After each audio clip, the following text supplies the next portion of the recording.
Welcome everyone. Lovely to meet you all virtually. My name is Lisa Clark-Courtney and I'm the Director of Prevention and Compliance Division at the Office of Anticorruption and Integrity of the Asia Development Bank. It is our privilege today to hold this 3-hour interactive session with all of you in relation to ADB's approach in relation to corruption and integrity. And without any further ado, I'd like to welcome Dean Vistan, who I'm sure you're all very familiar with, to give some welcoming remarks. Thank you. Thank you very much, Lisa. I hope you can hear me well. Very well, thank you. Thank you, Lisa. So again, good afternoon and welcome to this last and very special session of our course, International Anti-Corruption Compliance. As I have told my students countless times, my goal in this course is to go beyond legal instruments and technical aspects of the law on corruption and expose students to the other aspects of the corruption and anti-corruption discourse. We all have learned that corruption is as much a private as a public concern, and that the law's primary reliance on criminalizing corruption has significant shortcomings. Because of this last observation, we have seen the anti-corruption effort evolve into a multidimensional campaign that involves multiple actors. Among those that we have counted as anti-corruption agents include non-governmental organizations, the media, and quite interestingly, international financial institutions. This afternoon, we will learn how the Asian Development Bank, or ADB, contributes to the anti-corruption effort as an international financial institution. We are very fortunate to have with us this afternoon Lisa Kellart-Courtney of the ADB's Office of Anti-Corruption and Integrity, who I believe is joining us all the way from Australia to talk about ADB's anti-corruption program. After this last session of our class with Lisa, I hope that our audience would have would leave not just with new learning and insights about how international financial institutions are contributing to the fight against corruption. My more important objective is that, well, I hope that this session will imprint on the members of our audience a good memory, a good image of real life actors and their work to prevent and address corruption. So let me introduce to you now our guest speaker for this session. Lisa Kellart-Courtney is the Director of the Prevention and Compliance Division of the Office of Anti-Corruption and Integrity of the Asian Development Bank. The OAI, or Office of Anti-Corruption Integrity, leads the anti-corruption and integrity initiatives of the ADB, which include the investigation and sanctioning of integrity violations, the implementation of fraud and corruption prevention measures, and capacity building to support and promote good governance in ADB projects and member countries. Lisa joined ADB after holding senior roles in the public and private sector. Among these roles is that of a regulator of financial institutions who helped establish regulatory frameworks and the component laws and regulations. Lisa has also served as technical assistance advisor on financial crimes with the International Monetary Fund, and she has worked with multinational companies handling matters relating to private sector ethics, compliance, and financial crime. Lisa is a holder of Master of Laws and Master of Business Administration degrees. She is a fellow of the American Institute of Financial Management and the Australian and New Zealand Institute of Insurance and Finance. Lisa is also a certified anti-money laundering specialist, a certified fraud examiner, and a Regional Advisory Council member of the Chartered Institute of Securities and Investments. Indeed, with her background and experience, we are very fortunate that Lisa accepted our invitation for her to talk about ADB's anti-corruption and integrity programs. Thank you very much, Lisa.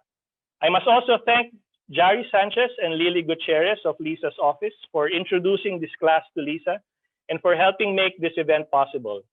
Jari is a very dear friend from law school, and I suppose this is because for more than 3 years, I saw her almost every day as we worked in the same trial court of Quezon City before we went to our night classes in the law school. With those introductions and expressions of gratitude accomplished, I will now take my seat as a student in this special session and turn over the reins to our guest speaker. So please let us all welcome and give a round of applause to Lisa Kellard-Courtney. Great, thank you so much. That was very kind. And as I said, it's lovely to meet everybody, and hopefully one day we can actually all meet in person. So before we get into the session in depth, Noel, I believe you wanted to do the photo opportunity? Great, thank you so much. So the objectives of the session today is to increase your awareness through a different lens, a different optical lens of potential integrity risks and potential remedial actions, and gain some knowledge in relation to the Asian Development Bank's anti-corruption framework, and also to improve your understanding from a practical perspective of anti-corruption and integrity risk assessments, prevention and detection.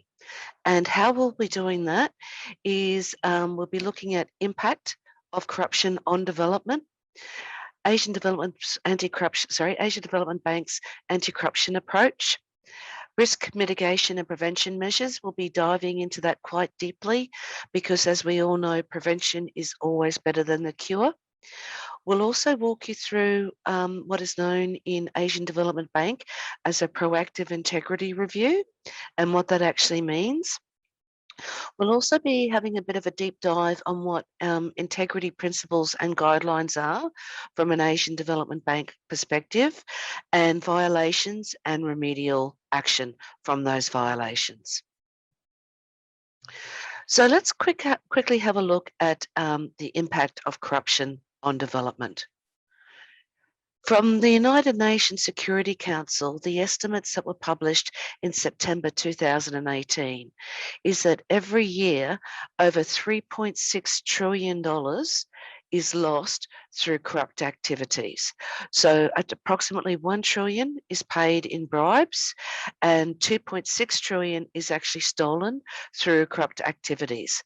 This is similar to 5% of the world's gross domestic product. So, as I said, the estimate global loss due to corrupt activities is about $3.6 trillion a year. So, what do you think that actually means in reality? So, we've put up a little interactive quiz here, and there's 2 ways you can do these quizzes. You can either pick up your smartphone and scan the QR code, and it will give you the opportunity to put in a few words what you think, or you can go to www.menti.com and put in this code and you'll come to the same question.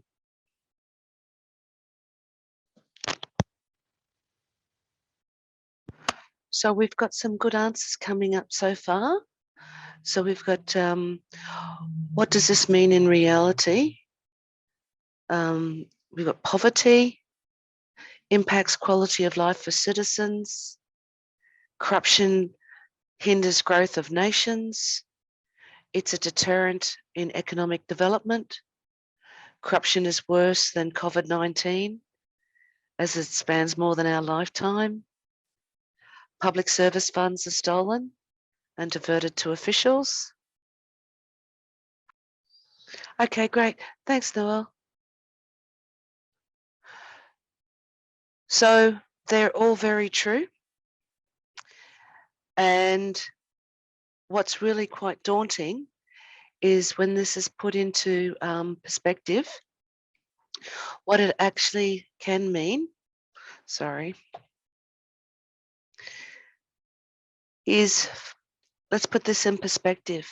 The approximate population of the Philippines for 2020 is 110 million people, and Philippines' gross domestic product for 2020 is estimated at 362 billion. When you look at this in proportion to 3.6 trillion lost through corrupt activities, that actually means for every man, woman, and child in the Philippines, it comes to about nearly $33,000 per man, woman, and child.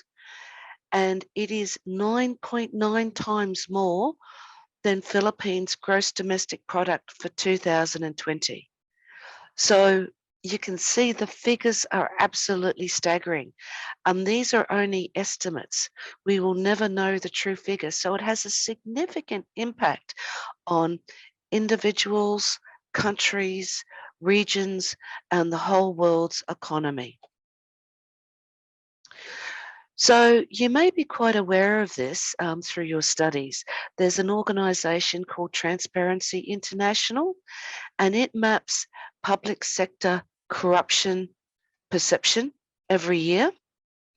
And the chart on the screen shows the corruption index for 2020.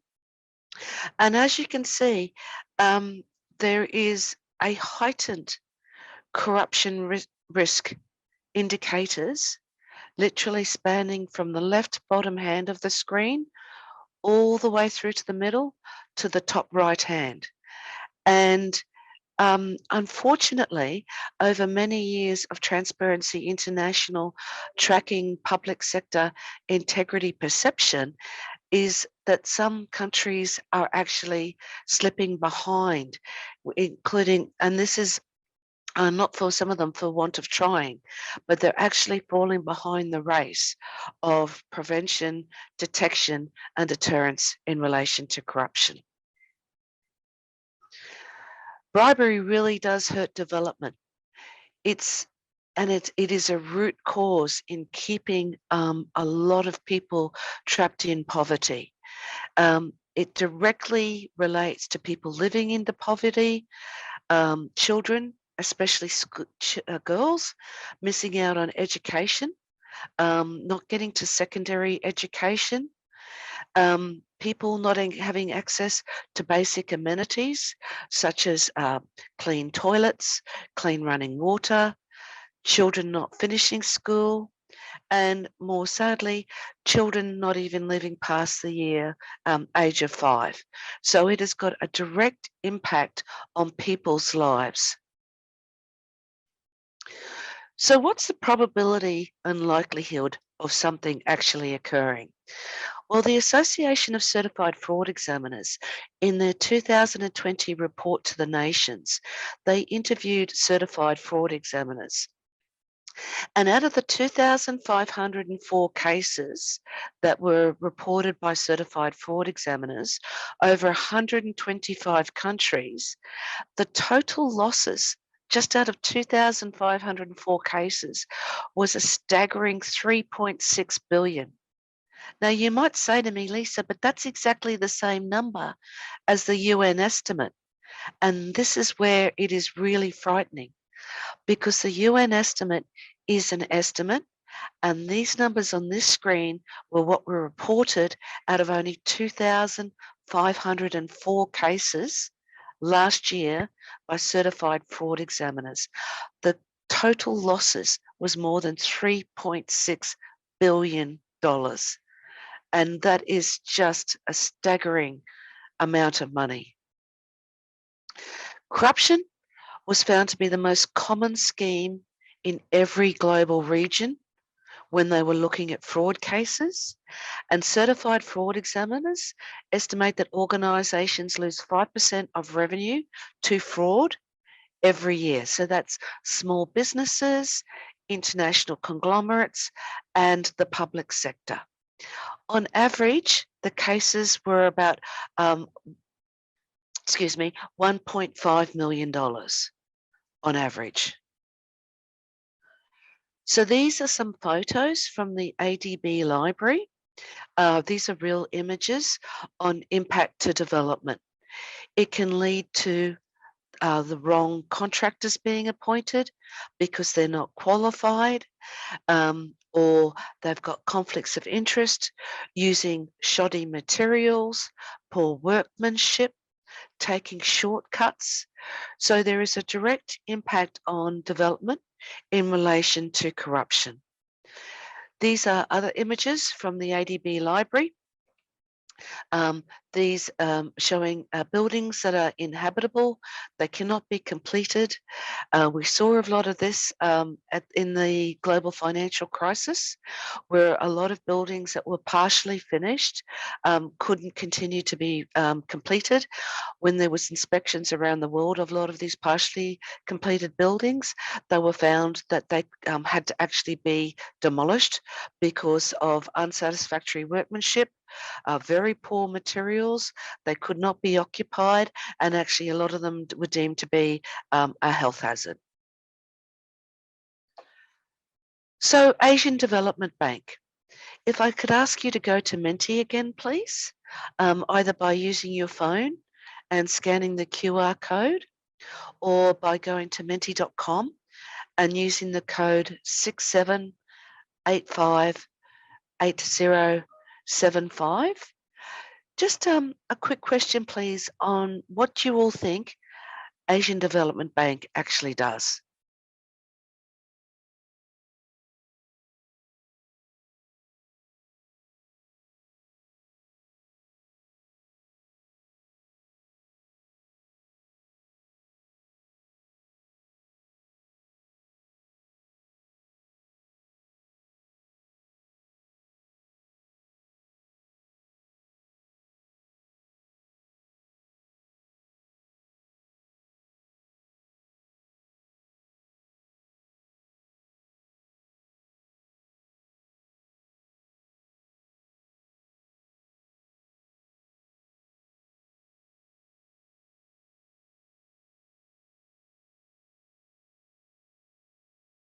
Okay, thank you, Noel. So we've got some good answers there. Financing development projects, providing funds for development, helping to fight poverty, provide financing and funding.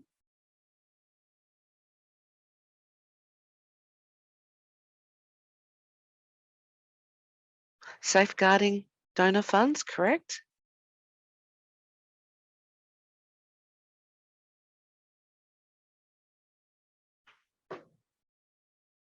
Thanks, Noel. Well, that's great.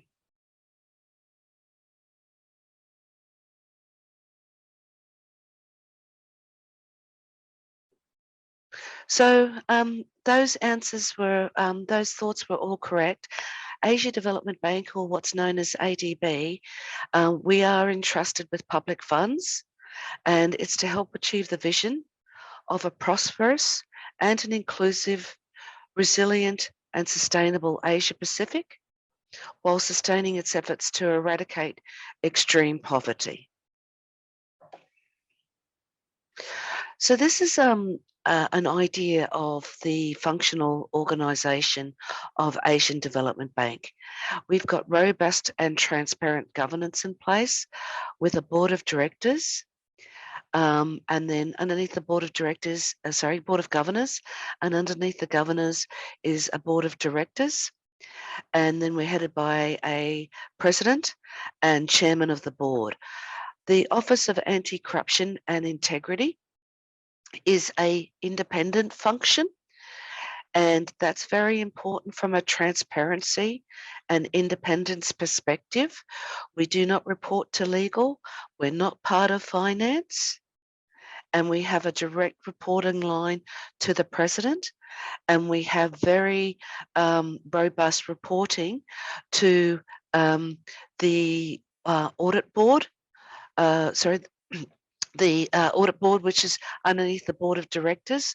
So That is very important, that if you ever enter into the world after you finish your studies in relation to compliance or financial crime compliance, that if you're ever asked where is the best position of such a type of function to sit, it must have its own independence and it must have very, very senior reporting lines, so it cannot be stifled in its activities.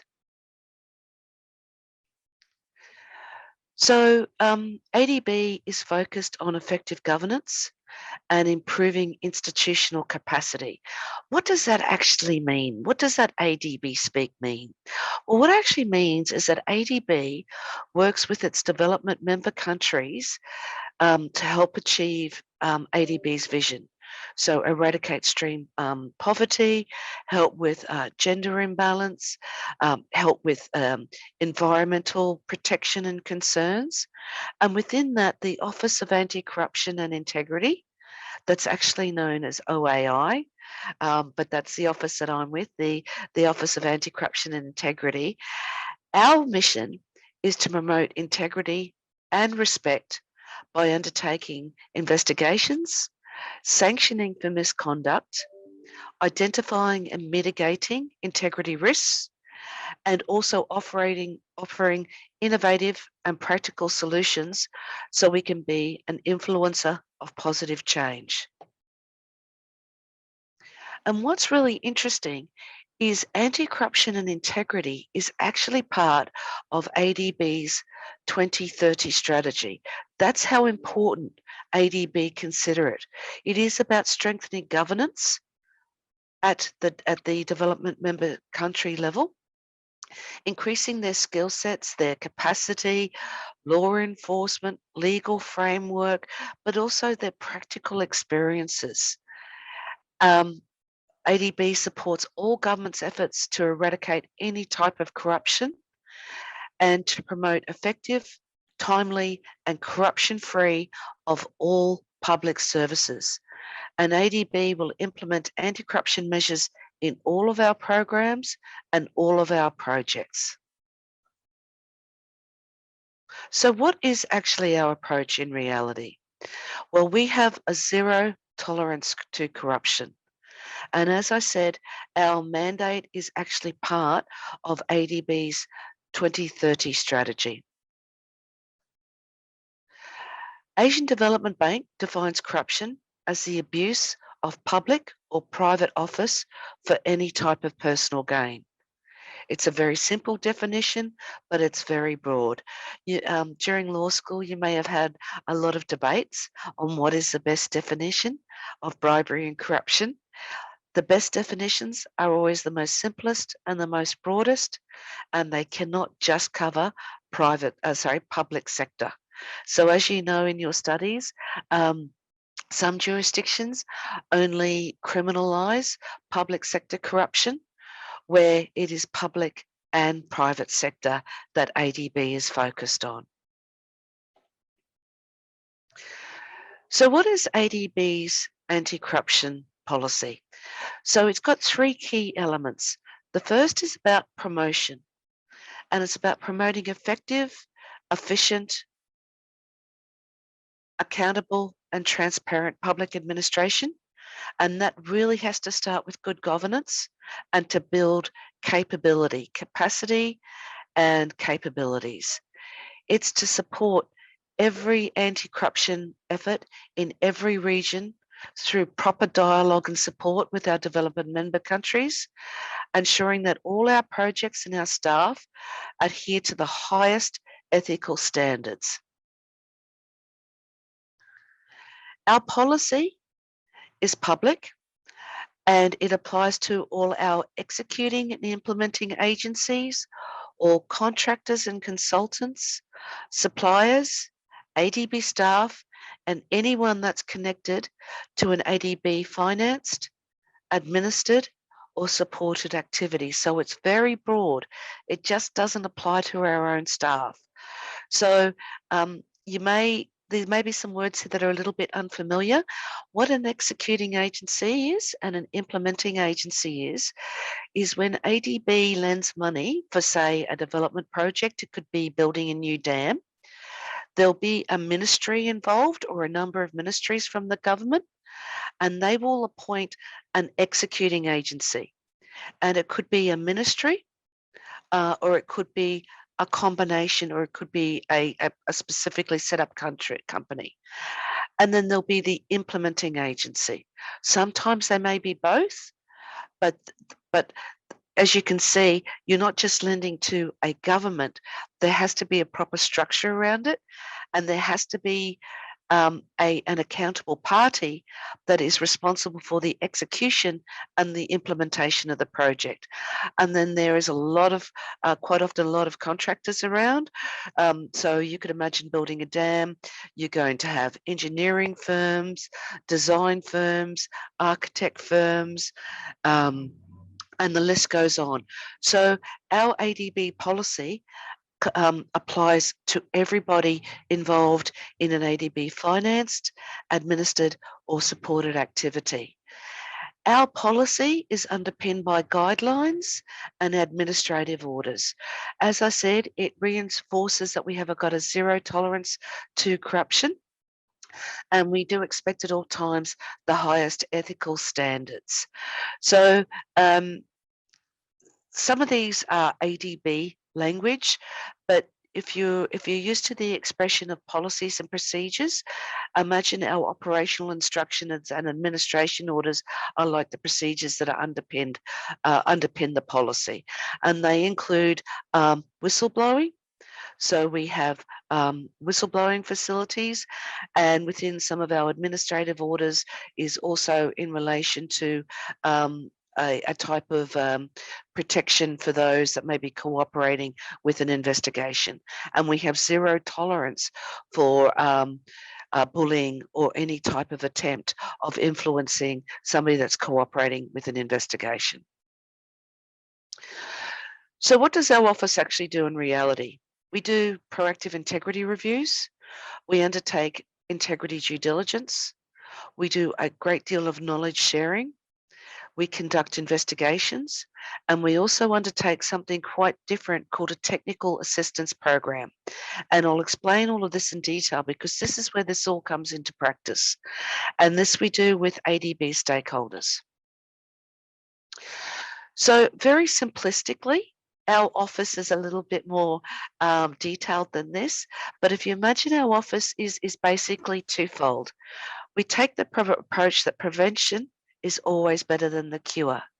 So we do also on the prevention side is due diligence, our integrity reviews, technical assistance, knowledge sharing. And then we have the investigation side, which is the initial contact for allegations of integrity violations, and also our investigations arm that also looks into allegations of fraud and corruption. And this is all part of the life cycle of a very healthy financial crime compliance program, because investigations are not the end of the journey. Investigations, the results of investigations always come back to help shape a program, our outreach, our training.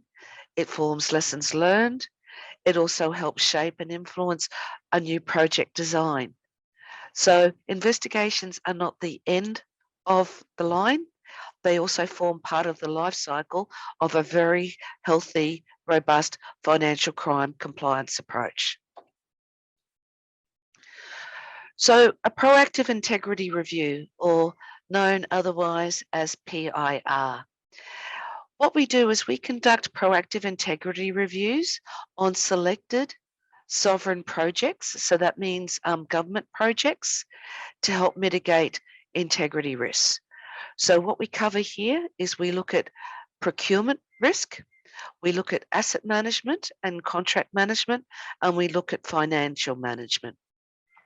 And the outcomes, which are basically findings, another word for findings, is they actually help strengthen the accountability of all stakeholders in that project.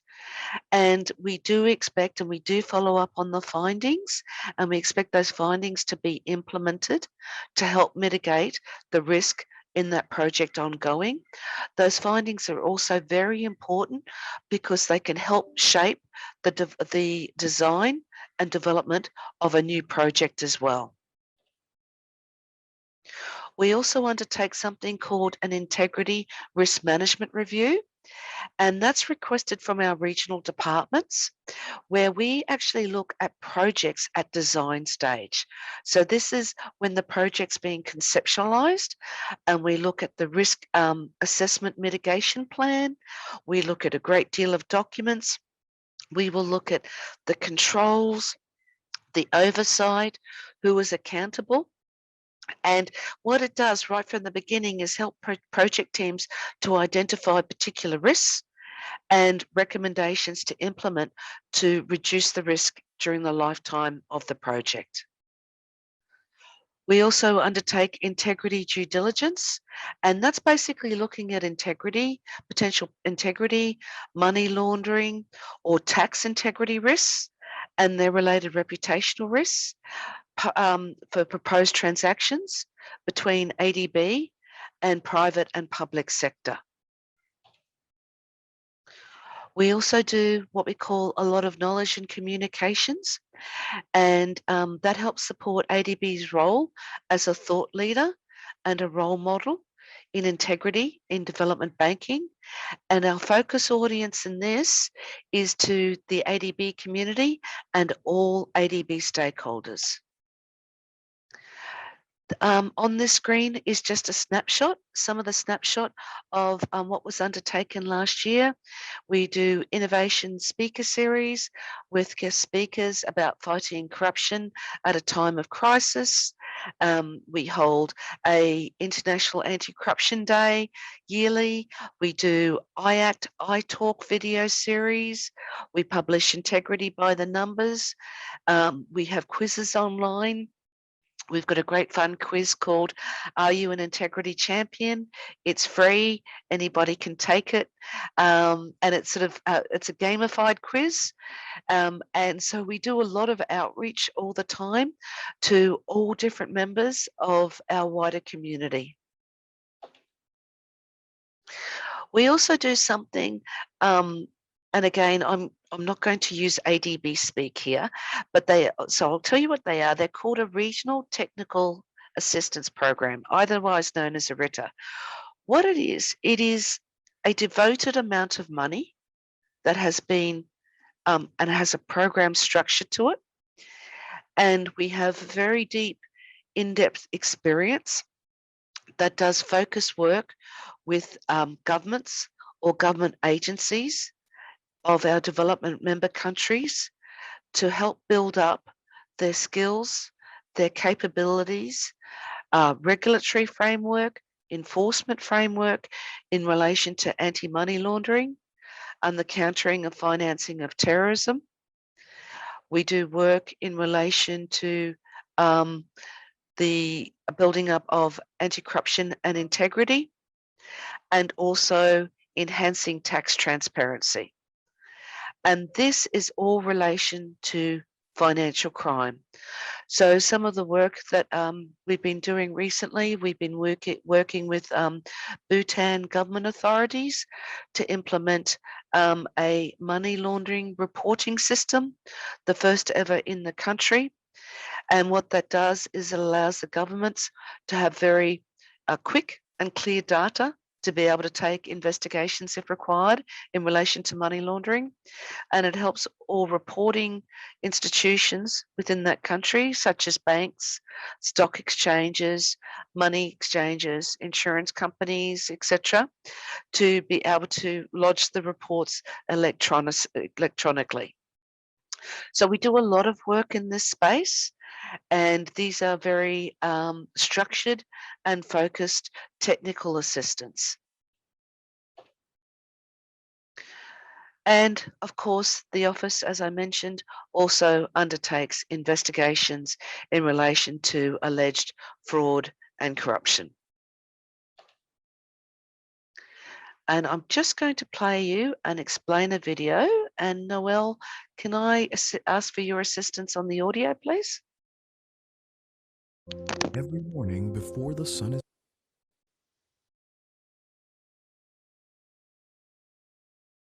is up, 9-year-old Anita and her 7-year-old sister Ella walk 4 kilometers to and from their village to fetch water from the river. This is the only way the sisters can get water for their family's daily needs. A year ago, a water supply project brought running water to their village.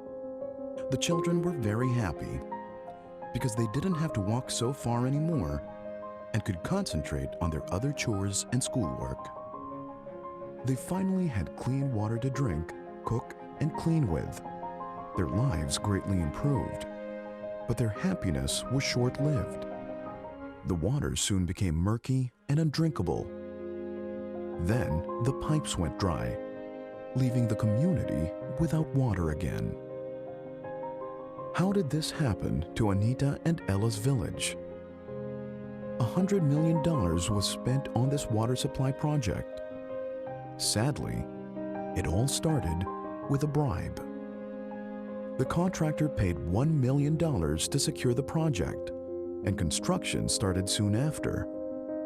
But he needed to recover the cost of the bribe, so the contractor used substandard pipes instead of new ones. These pipes were prone to leaks. Those responsible for inspecting the project turned a blind eye, and so the problem went unreported.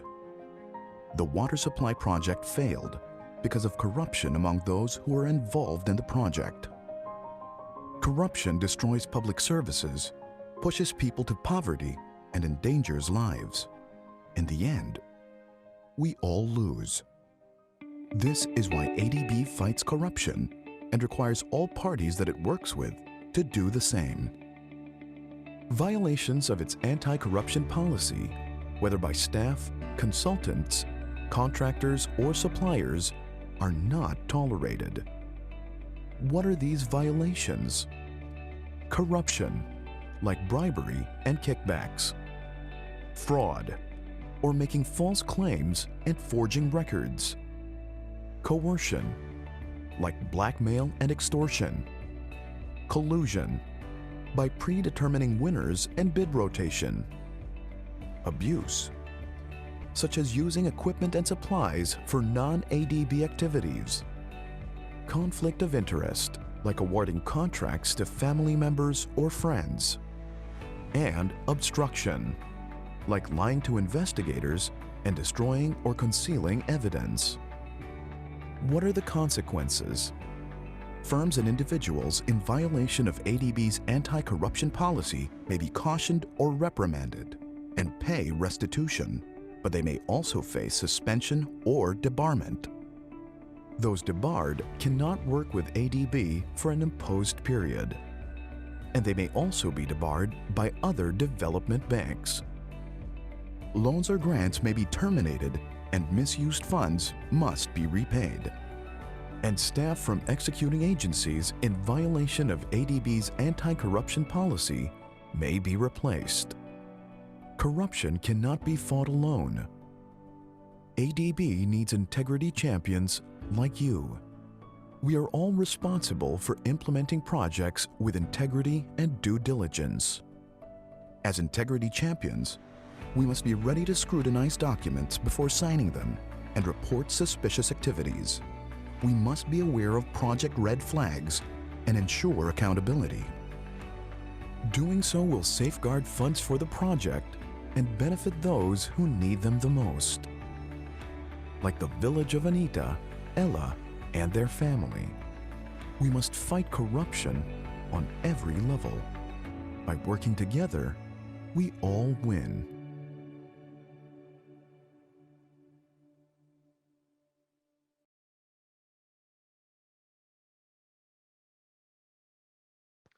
Welcome back, everyone. Hope you had a little bit of a good break. So now we're going to have a look at prevention, risk prevention and detection measures and what that actually means in reality. So imagine some of the headlines. We've got a road to nowhere, 180 million still spent and still no road. Construction errors are to blame, but who is watching who? Shock resignations follow the country's biggest ever scandal. Water pollution, now worse after a new dam has actually been opened. Financial crisis at a government agency, where did all the money go to? Bridges collapsing, people are being injured and losing their livelihoods. And delays causing massive social and economic impact. But does anybody seem to care? You'd all be familiar in some way or another with these fictitious headlines. So what does that actually mean in reality? So the Association of Certified Fraud Examiners, in their report of 2020 to the nations, actually did a study of primary internal control weaknesses that contribute to corruption and fraud. Poor tone from the top, so that means the messaging from the top down of do what I say, not what I do, was 10%.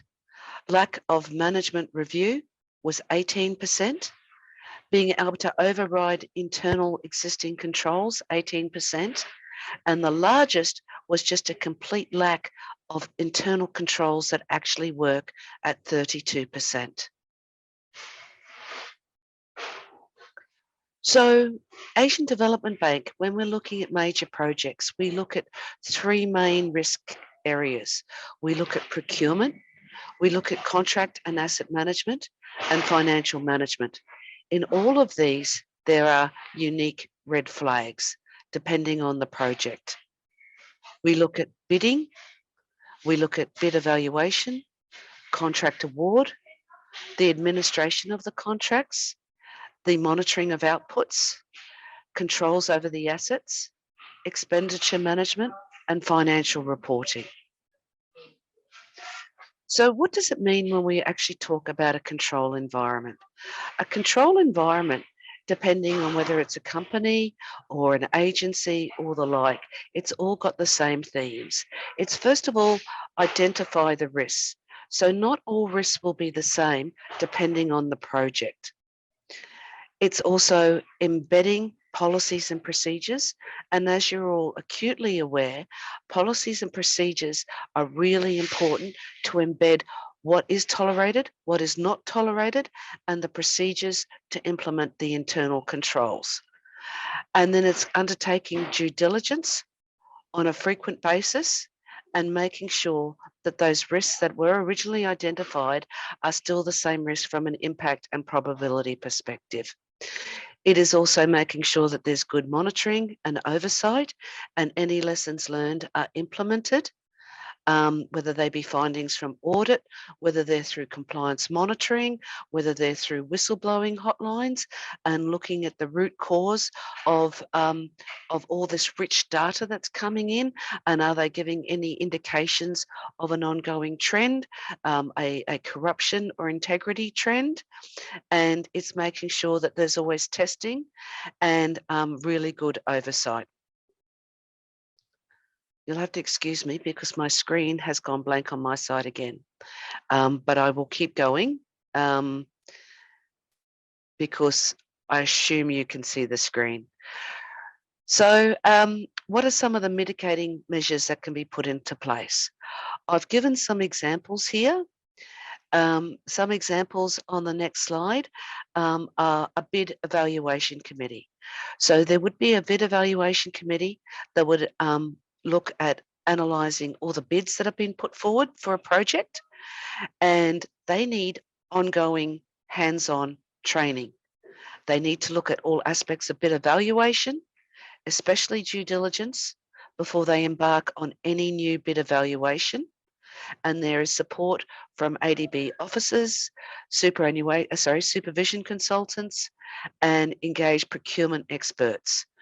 They need to perform rigorous review of all bid evaluation reports. And this is where it gets really interesting. This is where it gets very practical, because in a lot of bid submissions, there are fraud indicators. It could be not telling the truth about their expertise or their financial soundness, not declaring conflicts of interests. There could be bid rigging, and there would be a lot of red flags in the bid evaluation process. If the bid evaluation committee don't know the red flags to look for, excuse me, if they don't know the red flags to look for, then they actually won't know how to seek clarification. Also, that they need to hold pre-bid meetings for high value, high risk, or complex procurement. They need to look at the bidding requirements, and the executing and the implementing agency should check the accuracy and completeness of all bid requests. Okay, so we've got a little skit here for you.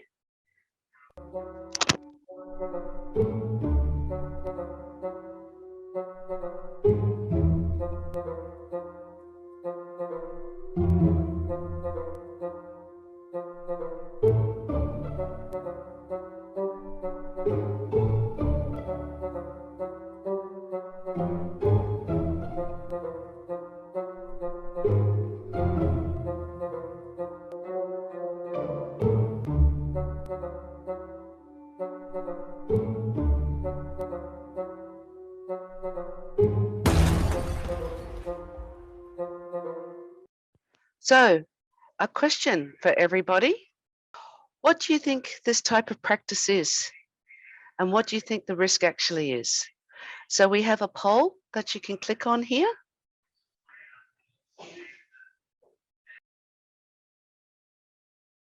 I thought all the students would be having fun with this. Okay. So what were the results that were polled here? Let's have a look. We've got 50% for, let's say, collusive practice. 1 said abuse. 2 have said fraudulent practices.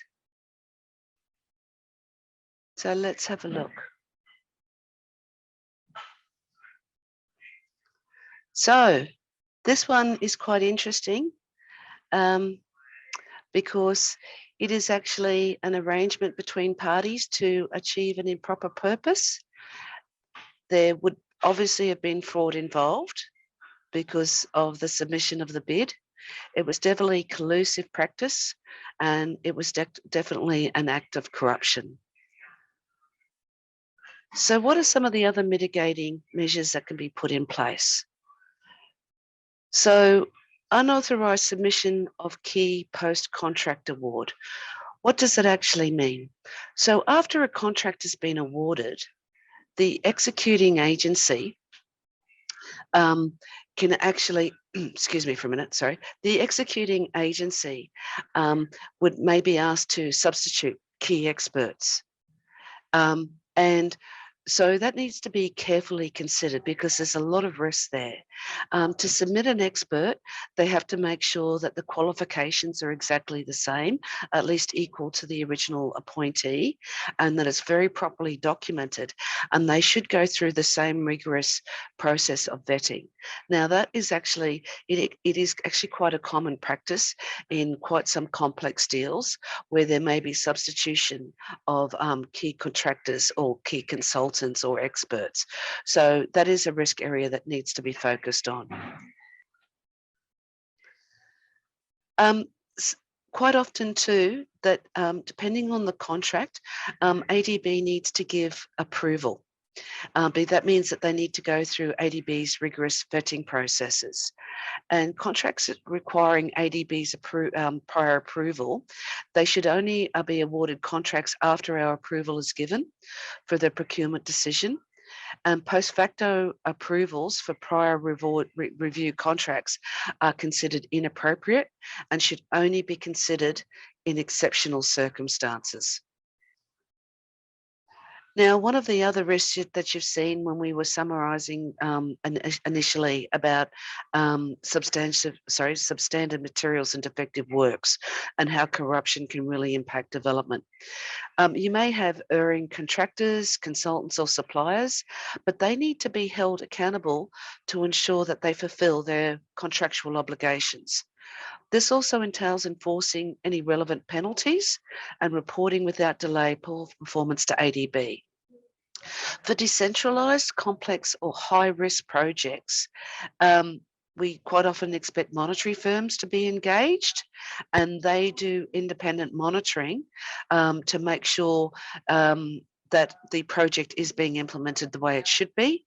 And the executing and implementing agencies have to monitor very closely the supervision consultants. And then again, we expect rigorous oversight. And again, this is where ADB can support in relation to training and awareness. Quite often there could be ineligible expenses. So we do expect that before any claims are endorsed for payment, that approval procedures are, there's approval procedures there in the first place. They are followed. All supporting documents are checked for accuracy and completeness. So again, you can have fraud indicators in documentation, and details and claims are validated against the contracts and the supporting documents. Payments should be refused or reduced if there's any inconsistency.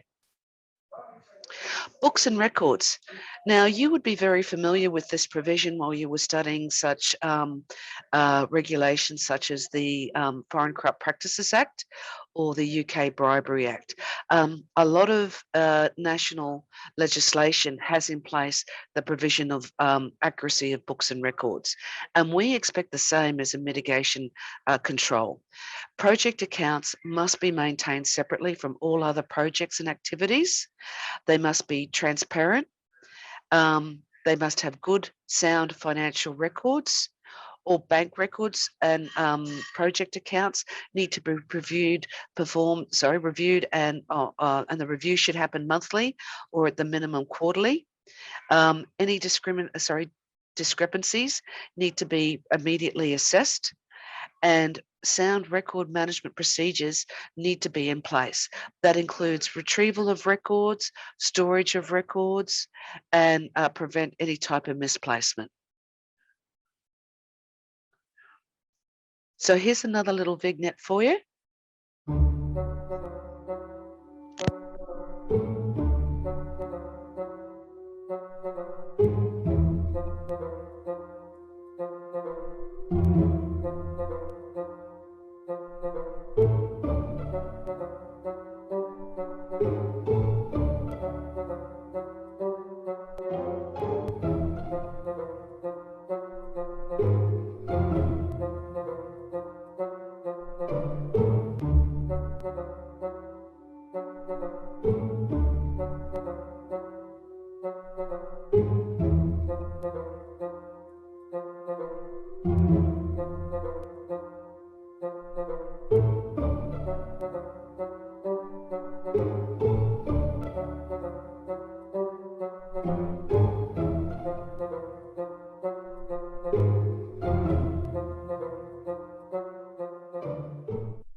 Okay, so we've got another poll. So what type of practice do you think this is, and what do you think the risk is?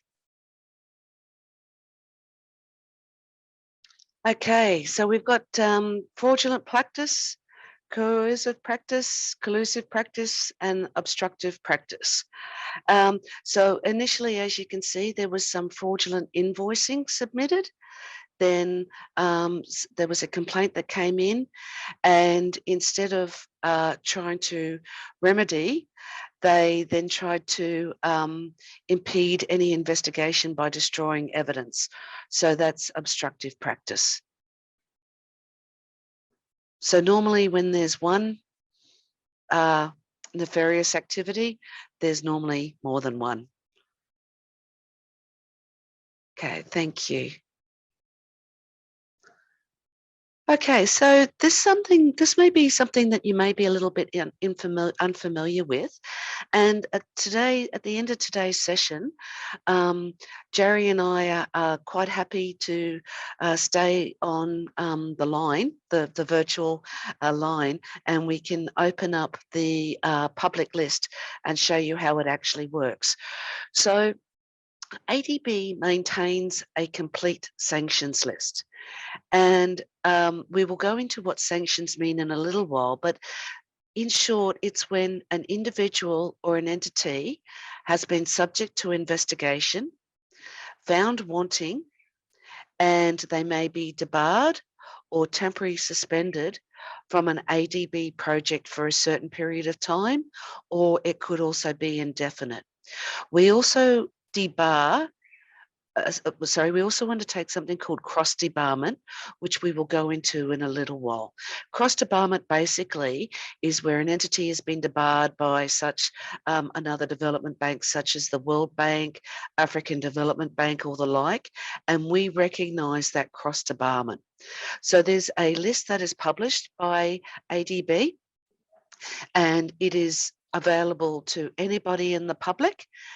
And then we have another list, which is called the complete list, and it's only available to ADB staff, board of directors, parties that need to know, such as an executing agency or an implementing agency.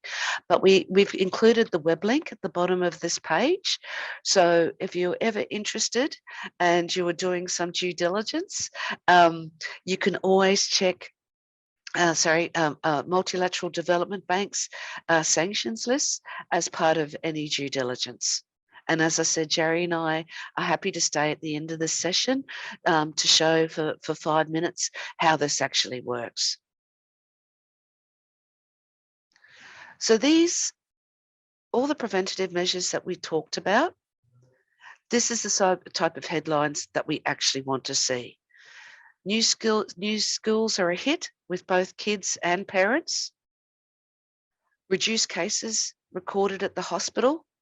A doctor was quoted saying clean water is the reason. Full transparency has paid off for a project, and the project's now been extended for another 5 years. Disaster relief actually works, and the lights are turned on again for everybody. There's an absolute explosion in reading proficiency. These are the good headlines you want to see. Other ones, such as straightforward ones. There's a lady by the name of Isabella. She used to have to travel over such a bad road full of potholes, and you know, when the weather was bad, the road was unpassable. With the new road in place, it saved her 3 hours a day. They're the real life stories. These are fictitious headlines, but these are the real life stories that a good implementation of a development program can actually have. So I'm going to touch on something now that's in ADB that we undertake, and it's called a proactive integrity review. I summarised it before, so this is a recap.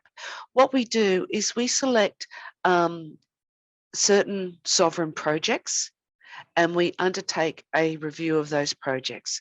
We focus on procurement, asset and contract management, and financial management.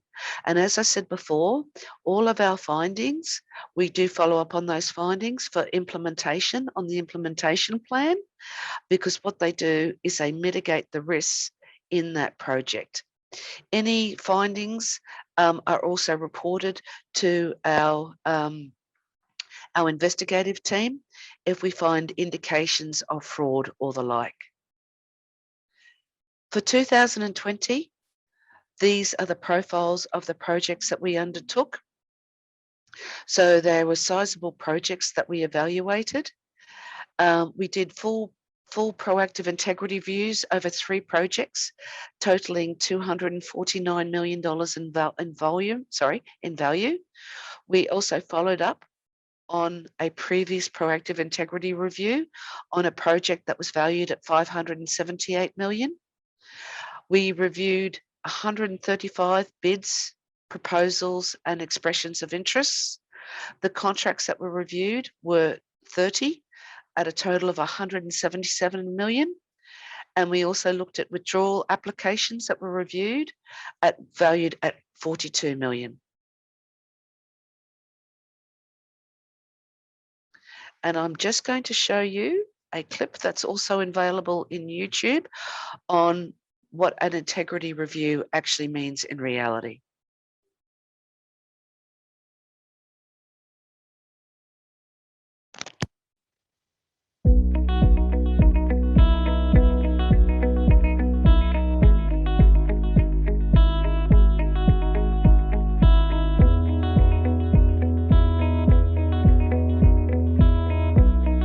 Very clear mandate of government passed on to the lower hierarchies that this project is to be built for people, to move them faster in a very affordable and a very comfortable manner.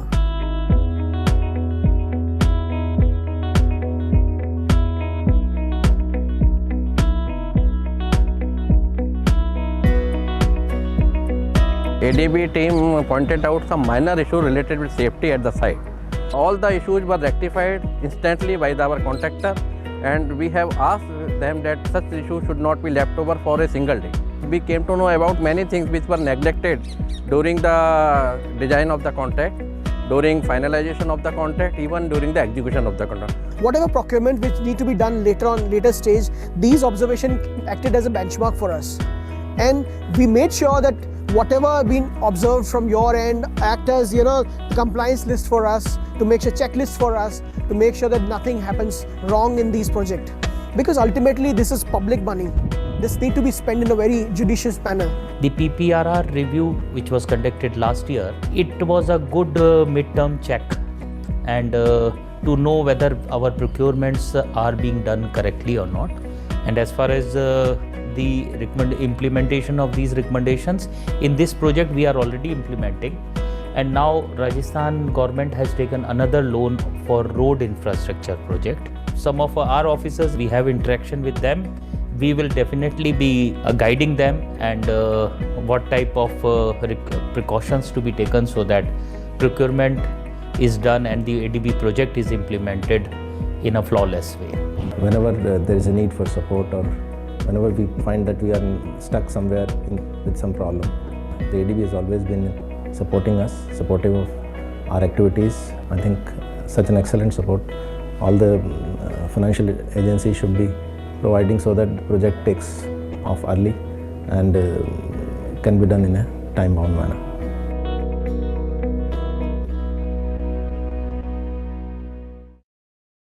So thanks everybody for watching that video. So there were some really important messages there, and so that was the outcome of a proactive integrity review, as you saw in India. And you may have seen mentioned that one of the gentlemen actually said that there's a new project underway in relate to road infrastructure, road construction. And so they were using the lessons learned from this railway project to actually help build a stronger project in the roads project. So it's always very beneficial, and it's very good to see that the lessons learned from one project can be taken to another. So we'll have another 10-minute break now, and when we come back, we're going to look at the more interesting side of integrity and corruption, which is in relation to the investigations, and we will have some case studies from the investigations. So I'm sorry if I started the clock early. Noel, I don't know if you can override that clock, please. But we will start the 10 minutes and I'll see you very soon. Thank you.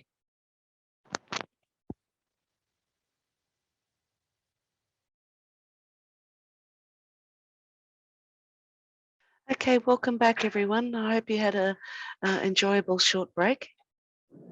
So now we're going to look at what ADB calls our integrity principles and guidelines.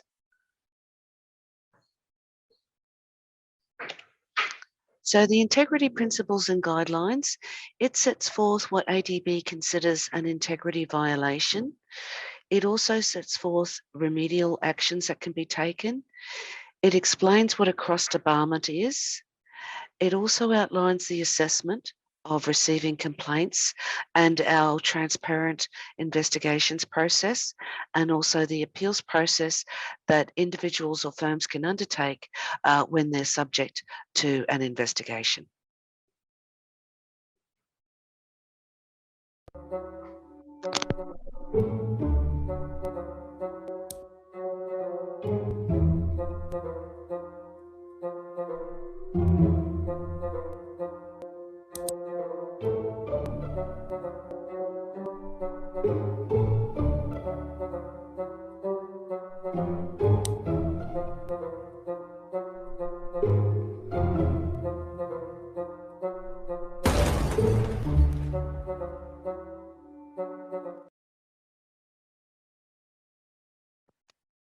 Now that practice is, and that behaviour is definitely that something is not tolerable. Obviously, you would understand it's not palatable for anybody to receive, and that is considered definitely an integrity violation. So let's have a look at a snapshot of what ADB has been looking at from a period of the last 4 years. There has been a number of investigations undertaken that have stemmed from complaints, and 2020 was a record year in the number of complaints that were closed and investigations closed. Now, it's not unusual during a time of crisis for complaints to actually spike, and complaints are actually a good thing. They should be encouraged. When people say, well, obviously a program is, the prevention is not working if we've got an escalation in complaints, that is actually untrue. Complaints are actually a valuable source of information that can look at root cause behaviour and look at trends, risks and indicators on what could be happening in relation to a project or a particular loan. External investigations, types of external investigations that were undertaken for 2020. There was 10 that were classed as corruption, 7 for collusion, 5 for conflicts of interest, and 64 in relation to fraud. Out of those investigations that were concluded, 30 resulted in a debarment action, 29 resulted in other remedial action, 5 were found to be disproven, 10 were unsubstantiated, and 2 other actions were taken. Well, so what does all this actually mean in reality? So ADB has 8 types of integrity violation classes, and they're corruption, fraud, collusion, coercion, sanctions violation, so that's where an entity or an individual is already sanctioned and they have violated the conditions, conflict of interest, obstructive practice, and abuse. The top 4 are what are called harmonised definitions. So this is with other multilateral development banks. They have been, the definition has actually been harmonised and recognised. So what does cross-debarment mean? You heard me mention it before. It's when one development bank may actually debar an entity or an individual, and the other development banks also recognise that debarment, that sanction, and it's called cross-debarment. And it means that that entity or individual is not eligible to participate in another MDB financed, administered or supported activities. The European Investment Bank, it's not party to the cross-debarment agreement, but it's party to what's called the Uniform Framework. And you'll please excuse me because my screen has gone blank, so I believe you can hear me and see me. I just can't see you, so I do apologise. So what is the outcome? Oh, my screen's back. IT's going to be my challenge today, I think. So what happens in a debarment? So what is the remedial action? So somebody an entity or an individual could be cautioned, they could be reprimanded, they could receive temporary suspension, which may be for a shorter period, they could be debarred for 3 years, and it could be shorter if there's mitigating circumstances, if they've cooperated with the investigation and they put in a remedial plan and that remedial plan is accepted. Or there could be aggravating circumstances, and some entities have been debarred indefinitely, or individuals. So what are the consequences? What does this all mean in reality? So the sanctions, as I said, can apply to firms or individuals or both. And you may have a firm that's debarred, and you could also have somebody that was in charge, like a CEO or a finance officer or the like, that's also sanctioned. It could mean suspension of allocations of grants or loans. It could actually mean the termination of a loan or a grant. It may mean that we need restitution, which is return of the misused money back to ADB. It could mean changes in arrangements, a request to investigate or change government staff, or it could be a cross-debarment, which I just explained, which is recognised by other multilateral development banks. So what is the actual impact in relation to a sanction? Well, it means that current contracts may continue because of the impact that it may have on that contract, but contract variations require the Office of Anticorruption and Integrity's permission to be varied. Reinstatement after debarment or suspension is not automatic, and future tenders while they're suspended or debarred are not permitted. So if somebody, an entity or an individual then put in a tender while they were debarred or temporarily suspended, that is actually a breach of debarment conditions, and ADB will take further action. So let's have a look at some case studies flowing from investigations. So the first one, we've got a company known as Bidder A, and it submits a proposal, and it's lower than the engineer's estimate, and it's also much lower than all other bidders. Bidders A's proposal was not disqualified despite meeting the qualification requirements that were stipulated in the public bidding requirements. So, can anybody tell me what some of the risks that they may see here?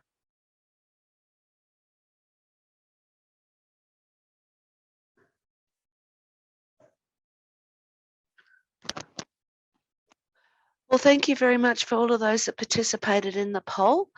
The answer actually is all of the above. So from this activity, and I'll bring it up on the screen. Sorry, from this activity, it definitely has an impact on poor quality of works and supervision. The contract amount is increased, and there is a risk of significant delay in contract completion and also economic loss in the project.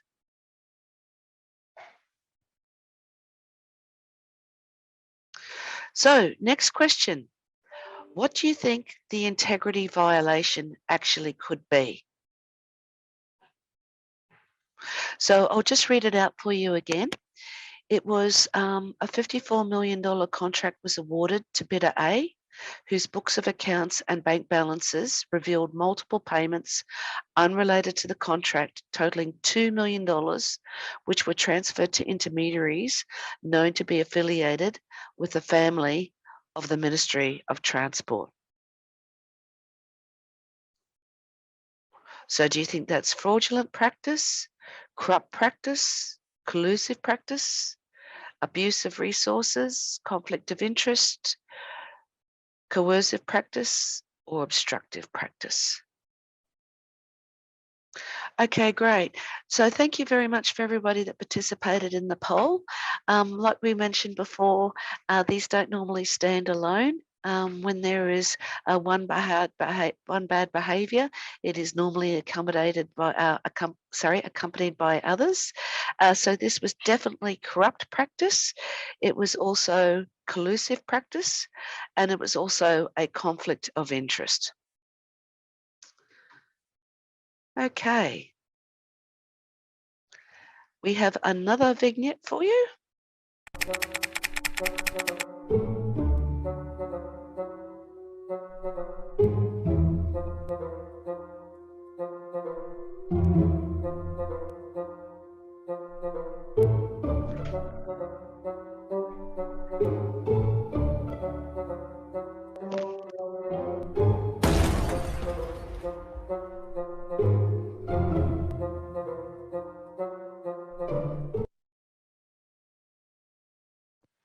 So as you can see in that skit, it seems pretty straightforward that there was an attempt to influence the outcome of a business decision by gifting a very expensive watch.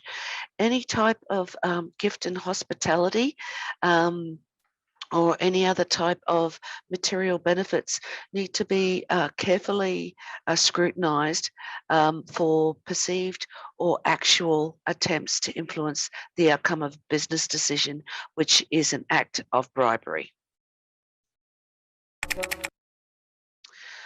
Okay, next little case study.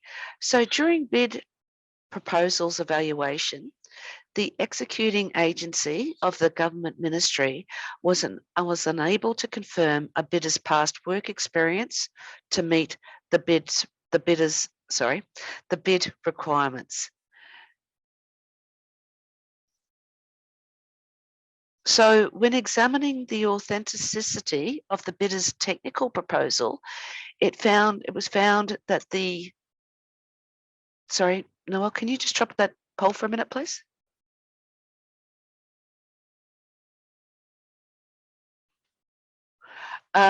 It was found, that the bidders claimed experience, so by way of their scope of work, the amount of the contract and submitted documents were actually were found to be fake. Okay, so what do you think the impact would be in relation to this project?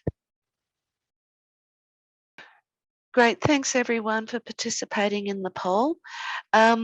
So due to the unexperienced bidder, we have the risk of poor quality of works. Absolutely. The contract amount is increased. Delay in contract completion is a significant risk, and also economic loss. So for those that answered all of the above, you're exactly right. So looking at the integrity violation, what do you think the integrity violation was in this case? Grateful. Thanks everyone for participating. So there was direct fraudulent practice in relation to this, where they overstated their experience and they supplied fraudulent documents from, they supplied fraudulent documents from manufacturer authorizations from suppliers. Okay. So this next one is a very interesting case because complaints can come in from many forms. It can come in from staff, it can come in from members of the public, it can also come in from investigative journalists. So an investigative journalist established that a winning bidder had an affiliation with the member of the tender committee. So what actually happened in this case was an investigative journalist actually lodged a complaint to another MDB, another multilateral development bank, in relation to a project. And the CEO of the winning bidder for construction works had a close family relation with a member of the tender committee for the contract. These relations were not disclosed prior to the bid evaluation. So what do you think the impact could be on this project?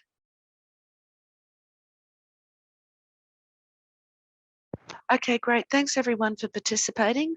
For all of those said all of the above, that's absolutely correct. Huge reputational risk in relation to this type of activity. It could also mean poor performance of contractual obligations and economic loss. Now, conflicts of interest are sometimes hard to manage, but the important thing is that they are declared. And pre-declaration of a perceived, actual or potential conflict of interest is really important, and then how they're managed is just as important. A bid could be declined because of the conflict of interest. Somebody that may be involved in considering the bids would be recused from any type of influence or review of bidding submissions, and there may be other controls that can be put in place.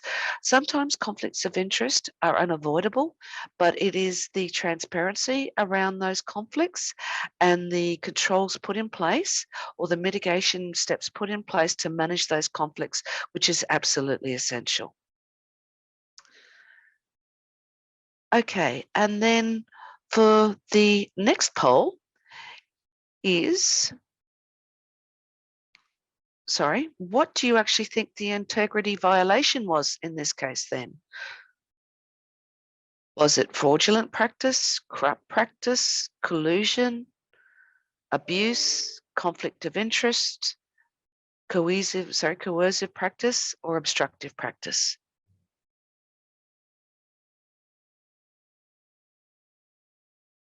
Great, thanks everybody for participating in the poll. So yes, the first obvious one was definitely conflict of interest, and then there was also fraudulent practice because it wasn't disclosed. So as you know, ignorance is no excuse. And if somebody says, well, I didn't know I had to disclose it, it would be pretty obvious, especially in this instance, that it should have been disclosed, and non-disclosure was actually deemed a fraudulent practice in this particular instance. And collusive practice, that is correct as well, because there was collusion between the bidder and also one of the members that was actually undertaking the bid evaluation. So one more vinaigrette for you.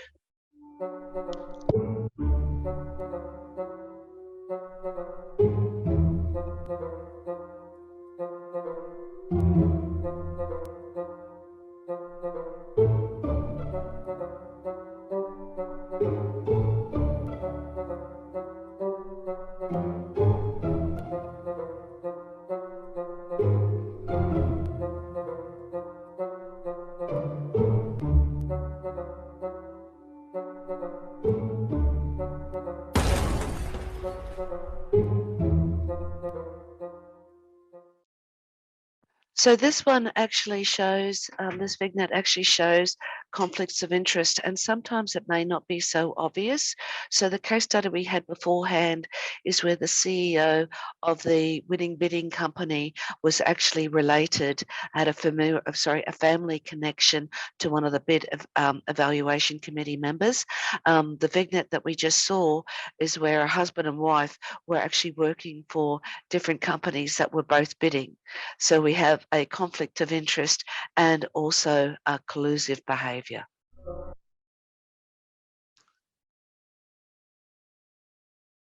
Okay, well, another case study, we have a multilateral development bank known as Bank A. It received an allegation that supervision consultants turned a blind eye on the quality of a contractor's works and goods. So most of the payments were made without certifications from the supervision consultants, particularly in relation to civil construction contracts. Still, payments were still being made to the consultants. No disputes were ever raised by project officials against product substitutions. So what do you think the impact could be to the project in this issue? Great. Well, thanks everyone for participating in the poll. Yes, for all of those that answered all of the above, that is exactly correct. Poor quality of works and goods was obvious. Weak project supervision, obviously in place because the supervision consultants were not doing their job, and then the supervision consultants were not being monitored as well. Additional resources to rectify the defects were required. There was direct economic impact to the project. And this is also a very practical example of where delegation of responsibility, so the responsibility to supervise the construction contractors was in the hands of the supervision consultants. But delegation of responsibility doesn't mean that they've delegated delegation of responsibility doesn't mean complete delegation of responsibility. It is delegation of a task or an oversight function, and that obligation still lies with those that are delegating. So those supervision consultants were not doing their job and they were not being supervised. And so what is really not known on a case like this was the supervision consultants actually receiving kickbacks from the construction companies to turn a blind eye. And there's a direct impact to the projects. And that means there's a direct impact to the people where these projects are supposed to be benefiting. So in this case, what do you think the integrity violation is in relation to this case study? Okay, well, thanks for those that participated in the poll. So there was direct corrupt practices underway. There was also fraudulent practice. There was potential conflicts of interest that could not really be identified, but there's indicators there, and collusive practice for sure. So to recap, we've covered a lot of ground today. We've looked at the impact of corruption on development. We've looked at ADB's approach to anti-corruption and our zero tolerance for corruption. We've looked at some risk mitigation and prevention measures that can be undertaken. We've looked at one of the activities we undertake as a development bank, which is a proactive integrity review. We've also covered off what an integrity violation is and what the outcome of a violation could be by way of debarment or temporary suspension.